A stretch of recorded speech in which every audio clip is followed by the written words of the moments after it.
What's up, everyone? So I wanted to talk real quick about the Ron Paul delegate situation and also why I switched my voter registration from R to L, Republican to Libertarian. But first, I just want to get some things out of the air just so you know about what I'm about, because I want to make things clear and unequivocal.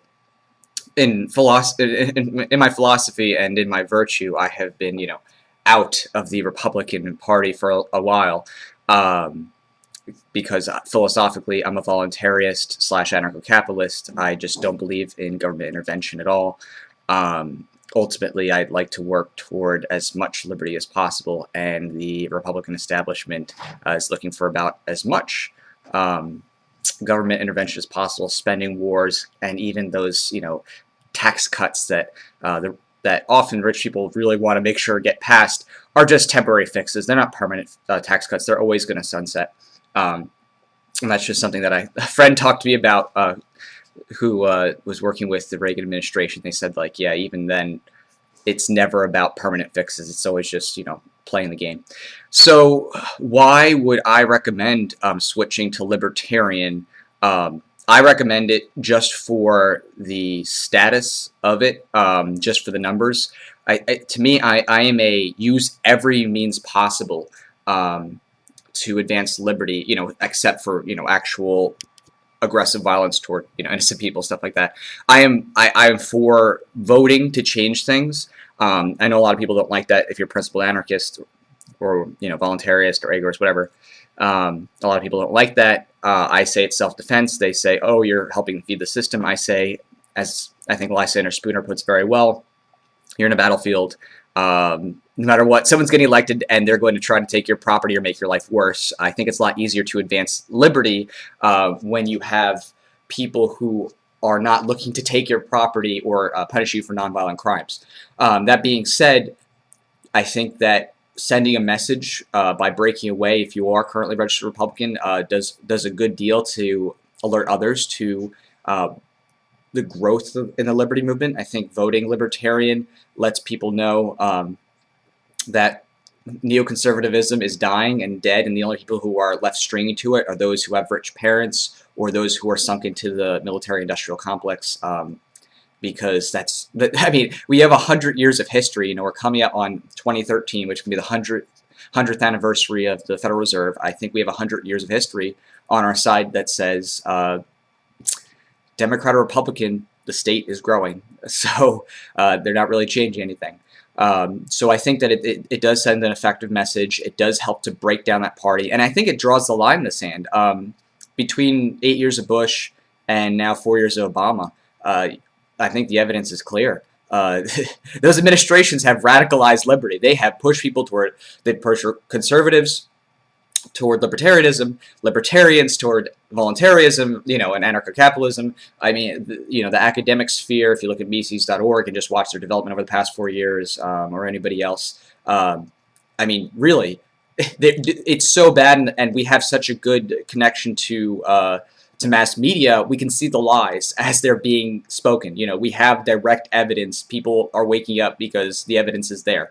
And people who are more history buffs knew this back in the 70s. You could read stuff by like Gary North, None Dare Call It Conspiracy, Rockefeller File. I mean, you could read books about this that describe what's going on today 40 years ago, and you'd be like, oh my gosh, is this, scripture, is this prophecy, because it's so accurate, it's kind of scary.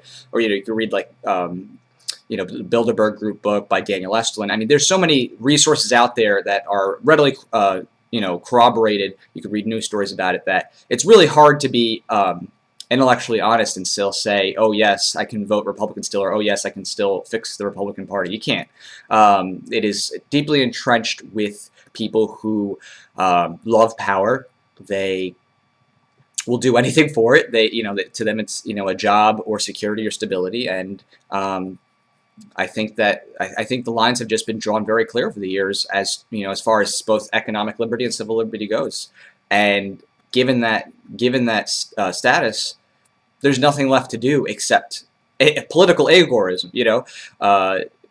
Literally taking yourself out of that party process, sending a message, getting involved with more local politics, helping to get people into, you know, anything from judgeships to, you know, school board, stuff like that. People that are just liberty-minded. I really don't see why anybody would complain if someone, you know, like Ron Paul would be in office where most of what they're doing is voting no and stopping others from oppressing you with legislation that takes your property and, you know, redistributes it. So, you know, that's just my short spiel on it. It's clear and simple. The evidence is there. We have 100 years of history to say Republicans, Democrats, doesn't matter. Government's going to grow. Corruption's going to grow. We have, you know, the recent delegate selection to show that, you know, the Republican Party establishment will do anything to keep their establishment in. I mean, they don't even have really anything to go off with Romney, Ryan. I mean, it's really kind of scary considering all that they've supported, you know, everything that conservatives are supposedly against, from gun control to, you know, state health care. I mean, their excuses, oh yeah, well, what's the difference between federal and state? It's like, okay, whatever. I mean, you're, you know what I mean? You're conceding or worshiping people that actually have espoused values that are really the opposite of even most modern neoconservatives, you know, when it comes to, you know, taxes, gun control, you know, or gun confiscation, you know, socialized medicine. I mean, we're talking about someone that really has pretty much had his hands in all these things, supported NDA, Patriot Act, you name it.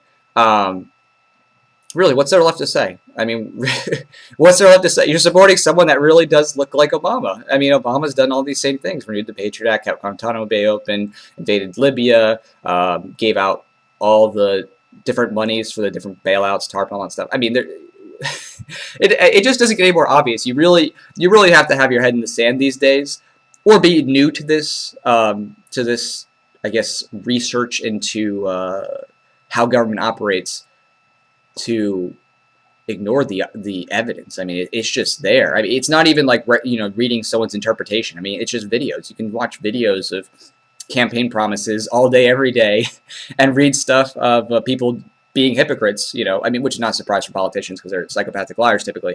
But there's no excuse. You know, there's no excuse. There is no reason to say we can reform Republicans, we can reform the Republican Party. Now, you can wake up Republicans. I'm an ex-neocon, I'm an ex-Republican.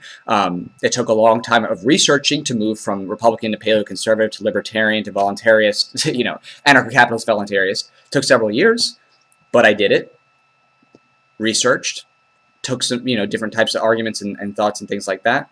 And you can do it too. So I hope that helps, and if you have any questions or comments, go ahead and put them down, and I'll talk to you later.